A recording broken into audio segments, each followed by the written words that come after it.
realmente no es así que yo solamente estudié banda.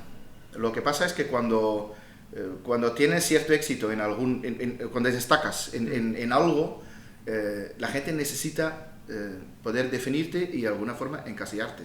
Pues yo soy director de banda, aunque yo nunca he dicho que soy director de banda. Claro. Cuando voy a dirigir, la semana pasada estaba trabajando en Zaragoza con orquesta sinfónica. Pues aunque trabajas con orquesta sinfónica, eres director de banda que trabaja con orquesta sinfónica. Y no es porque lo diga yo, realmente la gente necesita tener muy claro a quién tengo delante, qué hace y quién es. Puede luchar contra esto, pero al final te frustra si es así. Entonces acepto si yo soy director de música. Yo nunca diré que soy director de banda, ni soy director de música. Claro. Y eso puede ser banda, orquesta, coro, un grupo de cámara, lo que sea. En cámara hacemos música y ya está.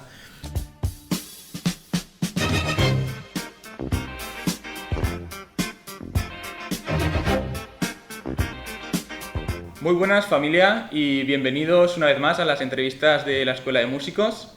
Hoy tenemos el placer de contar con Frank de Best, director de banda y orquesta. Muy buenas, Frank. Hola. Bueno, agradecemos el hecho de que hayas venido hasta aquí, hasta la Unión Musical de Torrent, a la que agradecemos el hecho de cedernos esta sala, ¿no?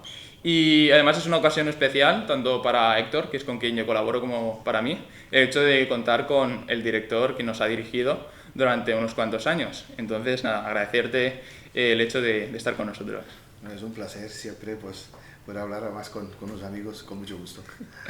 Muy bien, bueno, pues para quien no te conozca un poco, me gustaría que te presentases, que nos contases quién es Frank de Best, a qué te dedicas, aunque ya hemos dicho que eres director, pero que también nos cuentes cuál ha sido tu trayectoria desde que empezaste con la música, si vivías en un ambiente musical, cómo has ido evolucionando y aprendiendo.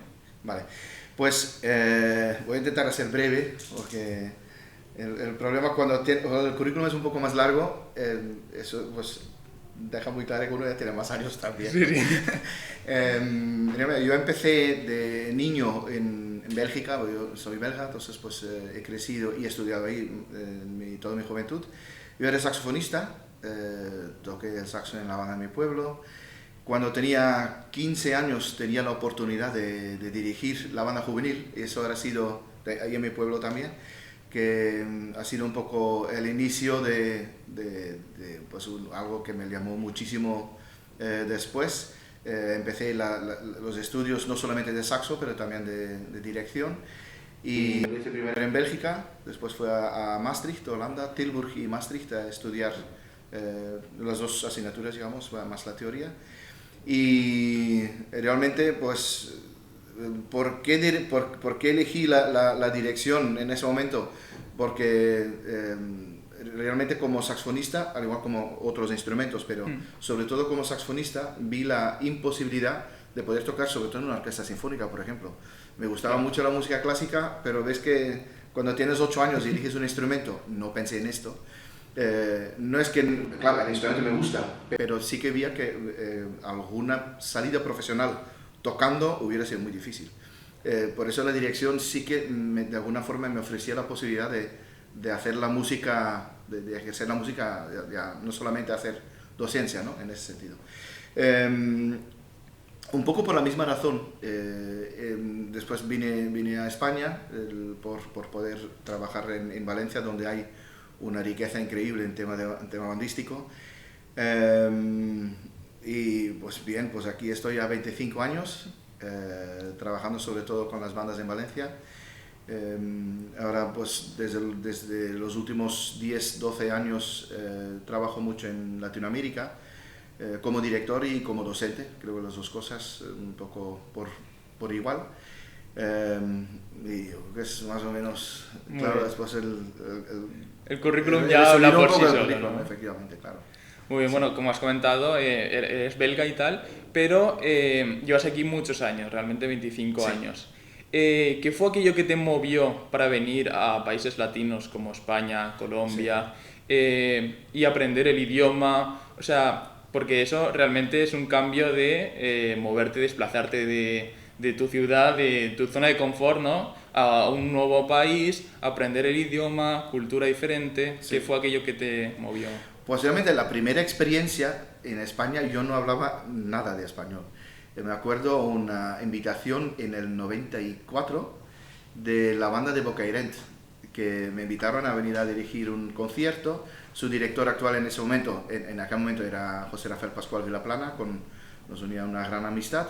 Él me invitó para compartir el concierto, cada uno medio concierto, y la verdad es que cuando hice el primer ensayo, yo todavía me acuerdo cuando yo me quedaba en casa del director titular, digamos, y cuando por la noche nos vamos al ensayo, durante el viaje me dice Frank, yo te voy a dejar ahí porque yo tengo una reunión en otro sitio. Entonces yo tenía muy claro que él me iba a traducir todo, porque yo con él me comunicaba siempre en francés y español realmente ni contar hasta 5, nada.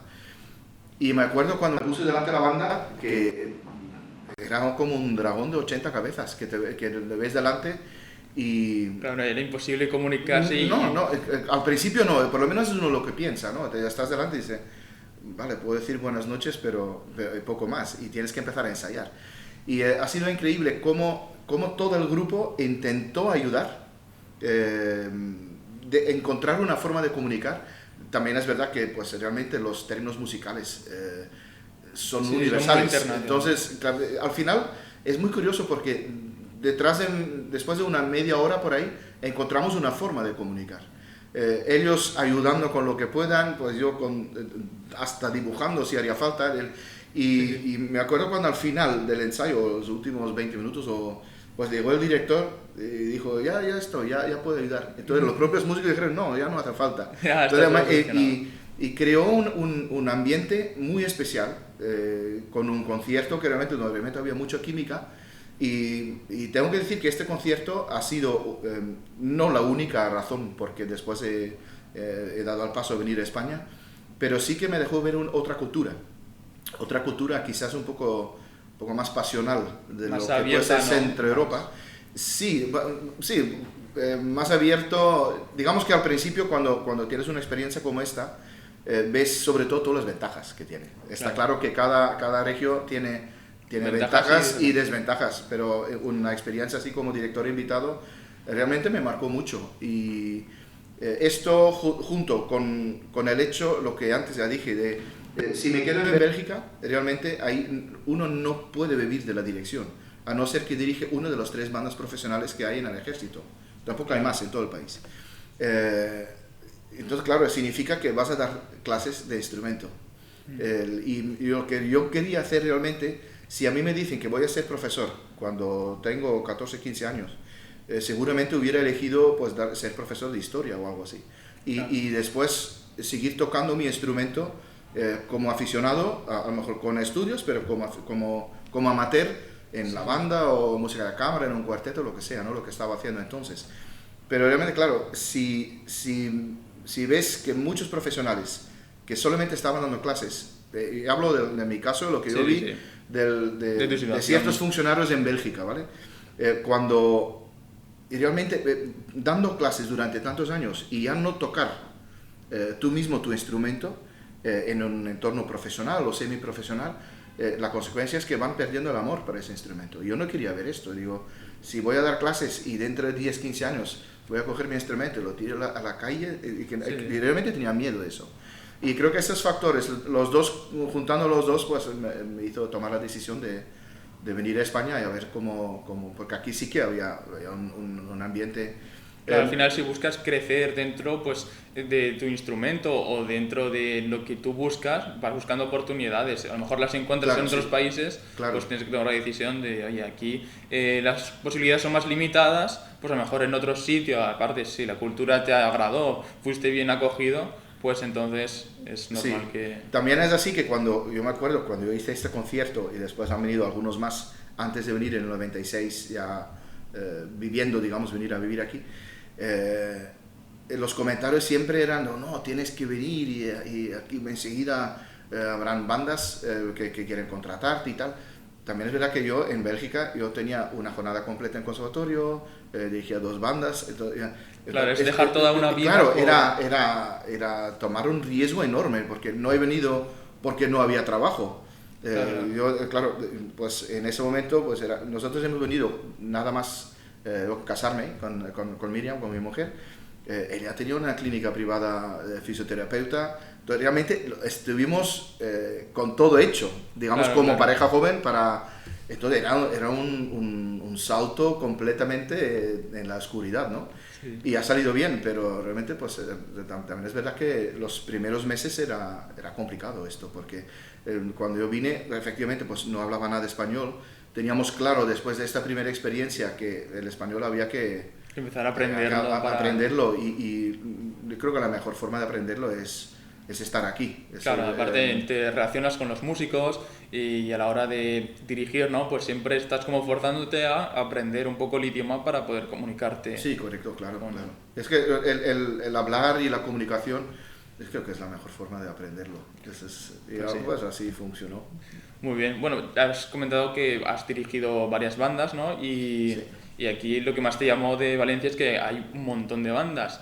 Y me gustaría saber por qué te especializaste en bandas, cuando muchos directores van directamente a orquestas y se limitan porque piensan que la orquesta es lo que te posiciona por arriba de las bandas, ¿no? Y siempre hay esa etiqueta de músico de banda, o sea, director de banda o director de orquesta. Sí. Pues mira, realmente no es así que yo solamente estudié banda.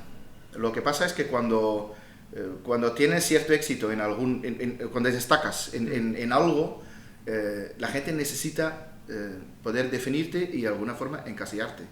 Pues yo soy director de banda, aunque yo nunca he dicho que soy director de banda. Claro. Cuando voy a dirigir, la semana pasada estaba trabajando en Zaragoza con orquesta sinfónica. Pues aunque trabajas con orquesta sinfónica, eres director de banda que trabaja con orquesta sinfónica. Y no es porque lo diga yo, realmente la gente necesita tener muy claro a quién tengo delante, qué hace y quién es. Puede luchar contra esto, pero al final te frustra si es así. Entonces, acepto si solamente yo soy director de música. Yo nunca diré que soy director de banda, ni soy director de música. Claro. Y eso puede ser banda, orquesta, coro. Un grupo de cámara, lo que sea. Cámara, hacemos música y ya está. Sí. El hecho de definirlo tan claramente, y lo que tú bien has dicho, hay gente que, claro, pues quiere ser director de orquesta y no de banda. Pues muchos directores de orquesta empezaron en la banda y eran directores de banda hasta que han tenido la oportunidad de dirigir una orquesta y entonces, curiosamente, desaparecen cosas del currículum. Claro. Yo creo que uno nunca tiene que tener miedo de mostrar su pasado, no pasa nada. Y al final es parte de tu recorrido, ¿no? Claro, has pasado claro, por claro. algunas bandas y al final la experiencia pues te ha llevado a la oportunidad de poder dirigir a lo mejor una orquesta bastante relevante y no por ello tienes que abandonar el mundo bandístico. Claro, sino... claro, es que es así. Yo creo que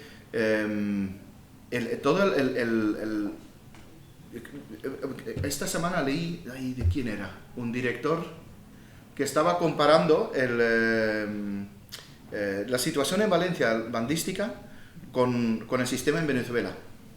Y dice, pues la única gran diferencia que hay entre los dos sistemas es que Valencia no ha sabido venderse tanto como el sistema de Venezuela, que se vendió mucho mejor fuera. El artículo era con Ramón Tebar, el director titular de la Orquesta de Valencia, y es un artículo de hace ya, pues creo que 5 años por ahí, sí, el 2017, cuando él empezó en la orquesta. Y claro, entonces tenía mucho más razón entonces, porque el sistema todavía era lo que era. Claro. Todavía no teníamos esa caída tan fuerte de todo el sistema venezolano. Y creo que tiene razón en esa parte. Pero al momento que empieces a esconder lo que tienes y que tenga valor, eso no significa que hay que ponerlo como todo el cielo. El sistema valenciano de bandístico ha dejado muchísimos músicos en muchas orquestas valencianas y españoles y internacionales. Sí. Tú vas a cualquier orquesta en España y entre el viento pues habla valenciano. Claro. Vas por fuera de España, ¿no? Y a lo mejor dices, uy, hay españoles y que justamente que incluso son valencianos muchos de ellos, ¿no? Sí, o sea, que en su mayoría... Claro, eso no significa que hay que glorificarlo todo. Tenemos que mirar la realidad y hay cosas que podemos mejorar, claro que lo podemos mejorar. Pero tener una base tan amplia de músicos, de niños que tocan en un instrumento, independientemente si después van a ser músico profesional o no, pues van a aprender mucho y esa es una riqueza enorme que tienen. Claro, Entonces, creo que eso hay que alimentar eso, claro. Hay algunos pueblos que incluso es muy natural que dentro de la familia todos sean músicos, ¿no? E incluso hay pueblos que prácticamente el 50% de los ciudadanos, ¿no?, son músicos, ya bien sea de una banda o de otra, Sí, pero sí, sí. hay mucha afición por la música, mucha cultura, hay conciertos en el pueblo, ¿no? Entonces todo eso de agradecer por parte de bandas Claro. y instituciones que promulgan. Entonces, Eso quieras o no da mucha cultura, ¿no?, en un pueblo. Yo me acuerdo, por ejemplo, es un pueblo muy pequeño y puede ser muy simbólico por todos los pueblos, ¿no? Pero un pueblo perdido por ahí, se llama Penáguila. Es un pueblo que tiene 250 habitantes y tiene una banda de 50 músicos. sí, Es que es sí. una barbaridad. Claro. Pero realmente, claro, eso lo podemos ver mucho en Valencia, ese Ambiente musical, ¿no? correcto, sí, ese ambiente. Creo que esa es la identidad de un pueblo también. Entonces hay que cuidarlo, claro. Muy bien. Actualmente estás dirigiendo la banda de la Unión Musical de Torrent, pero a su vez también diriges otras agrupaciones como la agrupación artística de Denia o la Wind Orchestra de Zaragoza. Entonces, también incluso lo compaginas con orquestas en Venezuela, ¿no?, en Colombia. O sea, te vas moviendo mucho por muchos lugares y me gustaría saber cómo te organizas, ¿no?, para poder trabajar con distintos grupos, porque eso conlleva también viajes, tanto ya bien sea con el coche Sí. de Valencia a Alicante como incluso avión hasta Sudamérica. Entonces, me gustaría saber cuál es el tipo de organización que tú llevas en tu día a día más o menos para poder gestionar tanto. Sí, realmente no es tan difícil. No es tan difícil. En principio, yo al principio de año más o menos puedo tener una agenda muy claro que cualquier día del año te podría decir estaré ensayando en tal sitio o tengo concierto ahí, para que puedas adaptar todos los conciertos que haya, que puedes adaptar también las fechas y las semanas, sobre todo, que digamos, trabaja siempre en bloques, ¿no? Así, y dentro de la agenda, y que estos pues nunca se cruzan. Eso hay que organizarlo muy bien. Este año ha sido diferente porque realmente desde marzo pues no ha habido absolutamente ningún viaje en ese sentido. Mi último viaje ha sido justo antes de hace un año, pues estaba en Perú y ha sido lo último en hacer. Espero que ese 2021 pues por la segunda mitad vuelva un poco la actividad y podemos hacer otra vez cosas, ¿no? Pero no es tan complicado realmente. Es solamente tener claro que hay que planificar con tiempo y ya está. Y entre todos los conciertos, porque claro, con cada banda tienes muchos conciertos, y me gustaría saber si recuerdas alguno con especial cariño, ya bien sea por el esfuerzo que había conllevado, tanto por tu parte como por parte de los músicos, porque era alguna situación especial personal de algún momento, porque si fuiste galardonado con algún premio, ¿no? ¿Cuál ha sido algún concierto que recuerdes con Sí, pues mira, importante? pues voy a nombrar dos. Uno por razones muy personales y que solamente, digamos, me afectaban a mí como director. El certamen de Valencia en 1998 era mi primer certamen de Valencia. Estaba aquí 2 años viviendo, entonces pues yo participaba por primera vez con el Ateneo Musical de Cullera, y ese año era pues mi padre pues falleció pocos días antes del certamen y era hacer el certamen, domingo por la mañana tomar un avión para ir al entierro, digamos, de mi padre. Entonces era una situación muy difícil, muy complicado, sí, pero claro, siempre se me quedará, también porque el certamen del 98 no se desarrolló en circunstancias normales. Era el famoso de las tarimas y estas cosas. Había un poco de boicot y había muchas cosas y realmente eran sensaciones mías, de sentimientos muy encontrados en muy poco tiempo. Pero después era también mi primera mención de honor y este era todo... Sí, como Sí, felicidad, pero a la vez correcto, sí. Es comunidad. difícil colocarlo todo en un sitio sentimentalmente, ¿no? Eso creo que pues, siempre me acordaré de esta noche. Y otro que, pero ya por razones más alegres, por decir así, y nada más también por el sentimiento conjunto de toda la banda, el certamen que hicimos aquí con la Unión en 2008 en Altea. Para mí no era la primera vez Altea, creo que era mi quinta, mi sexta edición que hice, pero con otras bandas obviamente. Pero era la primera vez que realmente la Unión podía, ganó un primer premio en un certamen internacional a ese nivel. Y pues claro, eso creo que para todos era... Claro, el trabajo de la banda también, dices, pues ya no es solo mi trabajo, sino el trabajo de todo el grupo, lo que Sí, ha correcto, hecho. sí. Pero la alegría que puedes compartir con todos ha sido un momento muy bonito. Y pues eso también me acuerdo con mucho cariño eso. Sí, sí. Bueno, Héctor y yo, que somos los que estamos manejando este proyecto, hemos compartido contigo muchos ensayos, pero me gustaría que nos contases, ¿no? Para aquella gente con la que no has podido trabajar, ¿cómo es un ensayo con Frank? ¿Eres una persona muy metódica? ¿Qué es lo que buscas sacar en cada obra? ¿O qué quieres que el público reciba de cada uno de tus conciertos? Sí. Buena pregunta, pero difícil de responder. Porque claro, lo que yo busco o lo que creo que cualquier director debe buscar en un ensayo, no solamente tiene que ver con el primer proyecto a corto plazo, que puede ser la semana que viene tenemos un concierto, pues lo que voy a buscar no es idéntico a cuando no hay absolutamente nada tan cercana, ¿no? Entonces, digamos que siempre se van a mezclar dos objetivos. Primero es arribar que el concierto pues, puede salir muy bien, obviamente, pues buscar en una obra siempre lo que yo creo que tu carácter, no el mío, el del compositor. Tenemos que tener muy claro, y quizás es la gran diferencia entre música y fotografía o literatura, lo que sea, cuando nosotros tenemos una comunicación indirecta, como claro. que en la música me refiero. Un fotógrafo te puede hacer una foto si yo soy fotógrafo, hago la foto, te lo muestro y tú como público lo ves. Escribo un libro, tú lo lees, pero realmente como director, o como músico, no como director. Sí, sí. Como músico no es así. Un compositor escribe una partitura y no la entrega a un público. Él no entiende esto. Sí. Necesitas un intermediario, que es un intérprete, y realmente después, si esa cosa se complica más aún, ese grupo de músicos encima necesita un director.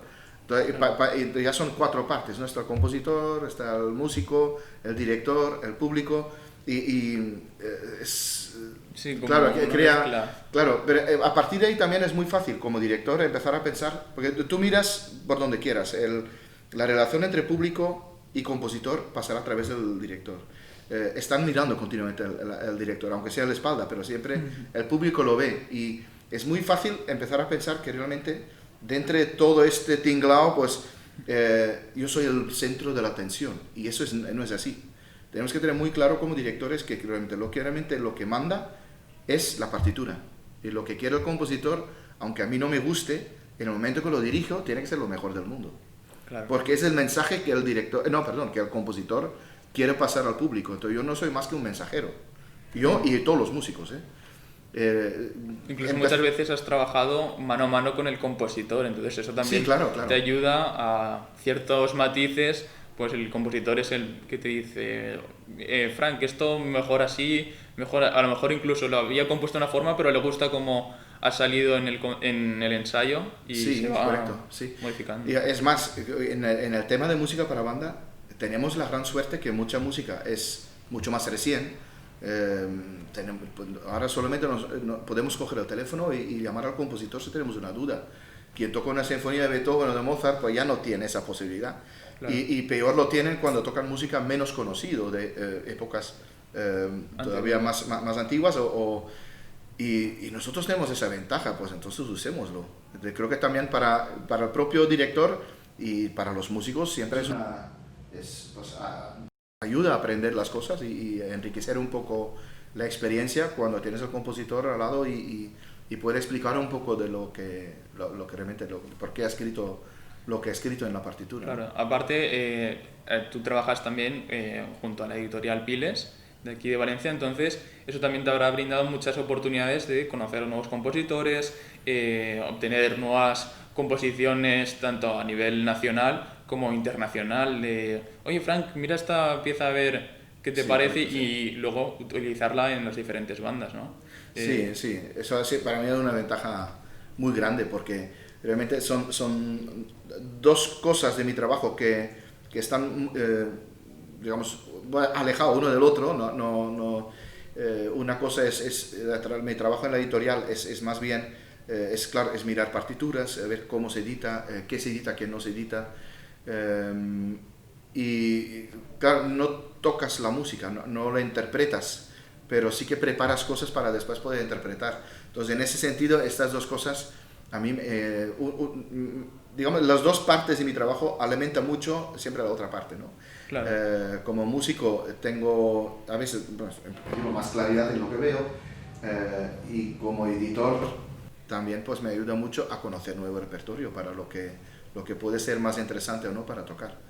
Aunque también es diferente, ¿no? Porque como director piensas en una cosa, lo que puede necesitar tu banda, y como editor tienes que pensar lo que puede ser interesante para todo el mundo bandístico. Claro. Entonces no siempre, digamos, esos intereses no siempre son exactamente iguales. Claro, muchas veces hay que adaptar la obra al grupo en el que vas a tocar. Si es un grupo a lo mejor más juvenil, no puedes elegir obras de certamen de grandes bandas. Correcto.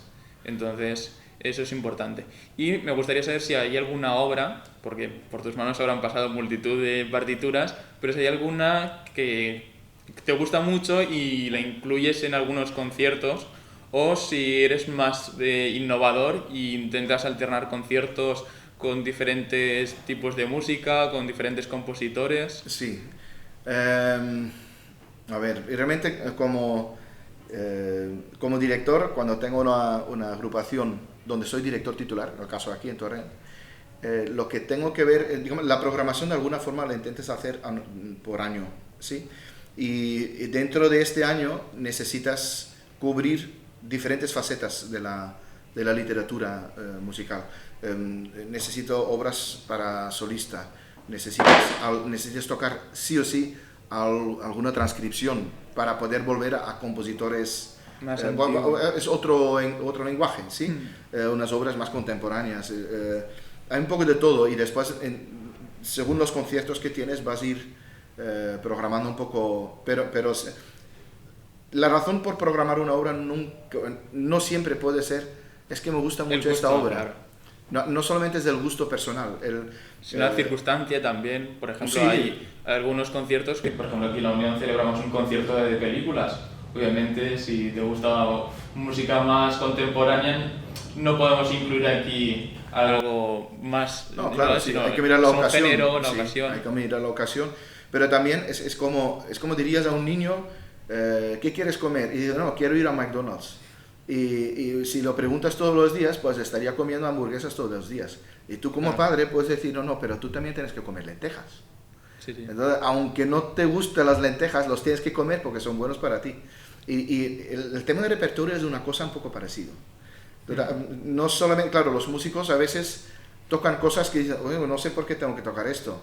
Pues cuando creces, lo entenderás. Claro. Es que lo necesitas para poder crecer. Y para poder crecer musicalmente en este caso, ¿no?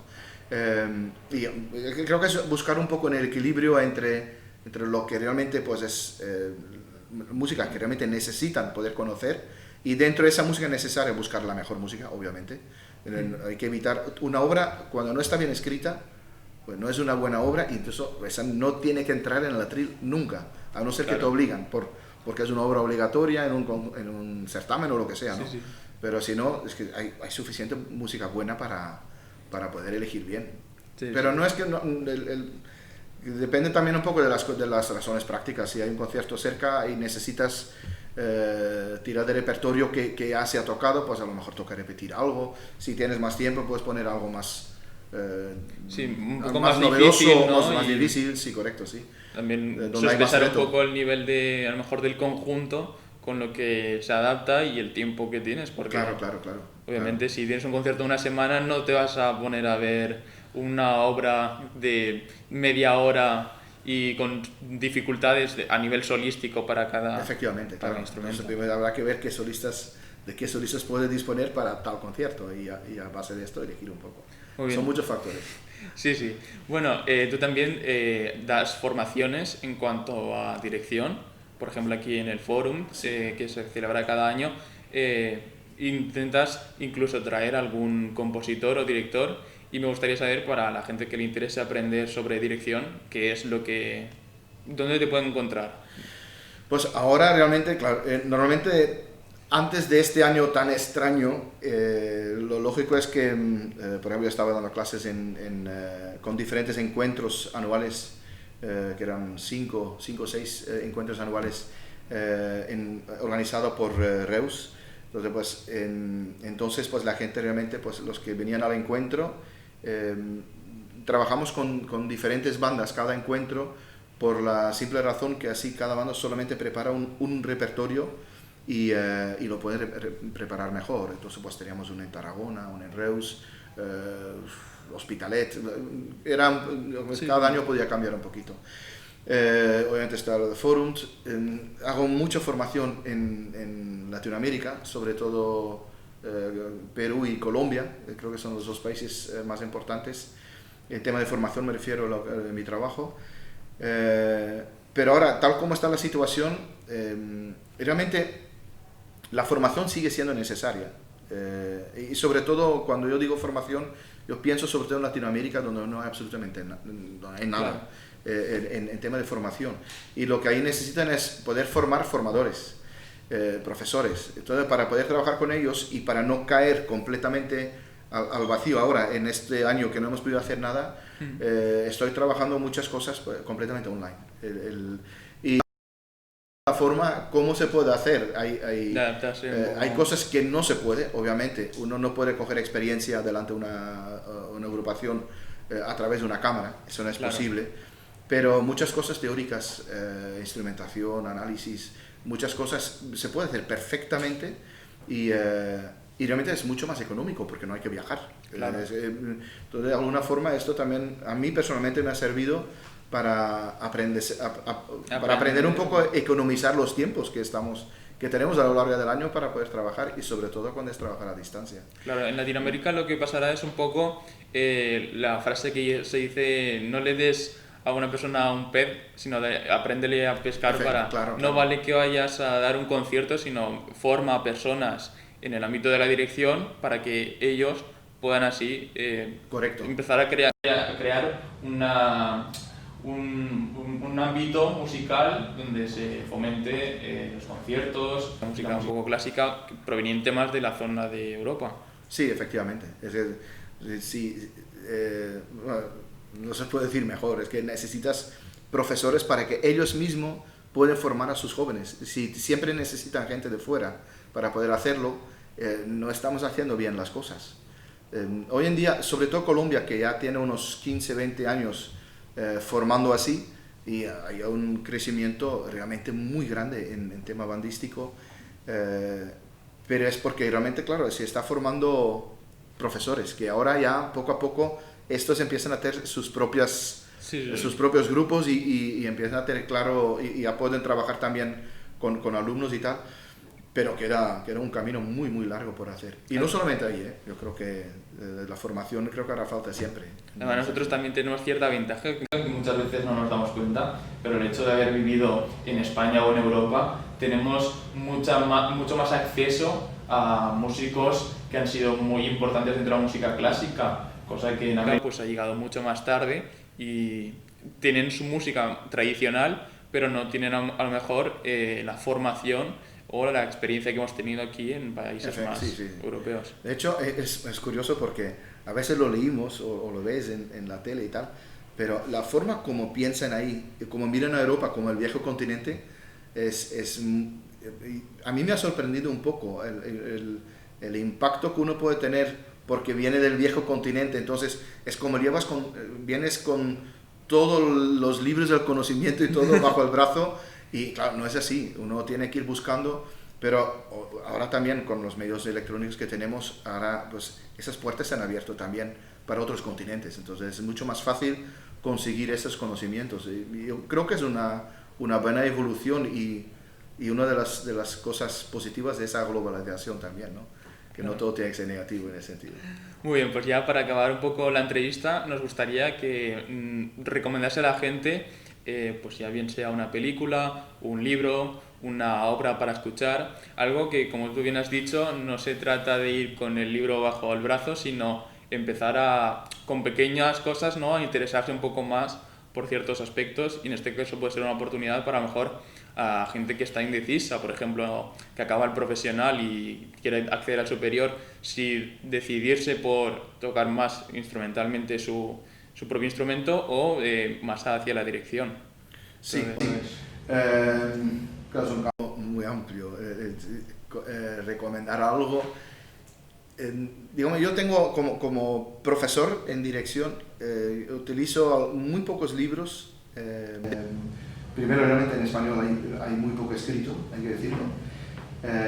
Y un libro que es... Hay dos libros que considero Biblia.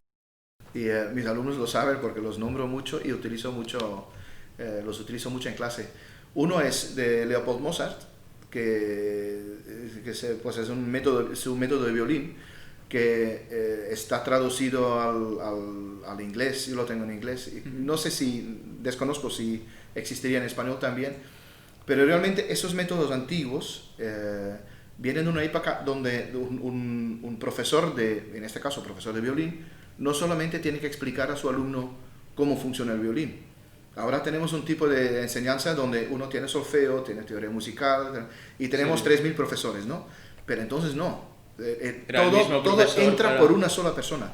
Y eso significa que ese libro, ese método de violín, abarca absolutamente todo lo que es cómo interpretar el clasicismo, por ejemplo. La mitad del libro va sobre el violín. Y yo no soy violinista. Algunas cosas me interesan para ver el tema de arcos y todo esto cuando trabajas con cuerda, pero me interesa mucho más la otra parte del libro, donde habla de música. Sí, entonces, esa parte de cómo interpretar calderones, cómo hacer los trinos, ese tipo de cosas, no solamente es de violín, es de música, es música en general. Entonces, ese libro me lo recomendaría, pero claro, es bastante especializado quizás. Pero después el otro también va sobre el clasicismo. Es de Hans Swarovski, era profesor de dirección en Viena, formó muchos directores realmente muy importantes como de la talla de Claudio Abbado y Subinmeta, que también estaba con él. Hay muchos que ha formado toda una generación de directores y él escribió un libro junto con Richard Strauss. Richard Strauss falleció antes de publicar el libro, pero Swarovski deja muy claro cuál parte es de él y cuál es de Strauss. El libro él lo firma realmente como único autor, pero deja muy claro cuál es. Sí. Y después ese libro sí que está traducido al español, si no me equivoco se llama Sobre la orquesta. Yo tengo la versión original en alemán, donde no... y la traducción es de Miguel Ángel Gómez Martínez, que ha sido director titular aquí de la Orquesta de Valencia también, hace años ya. Y ese libro, eso sí que se lee muy fácil y explica... No es un libro técnico, también tiene cosas técnicas para el director, pero para el amante de la música clásica y entender la música, es un libro muy completo, ¿no? Hay que tenerlo siempre cerca, ese libro. Incluso ir revisándolo de vez en cuando. Sí, son libros que los tengo en mi mesa. De ahí casi no desaparecen nunca, porque lo necesito mucho. Sí, revisando de vez en cuando. Correcto, sí, correcto.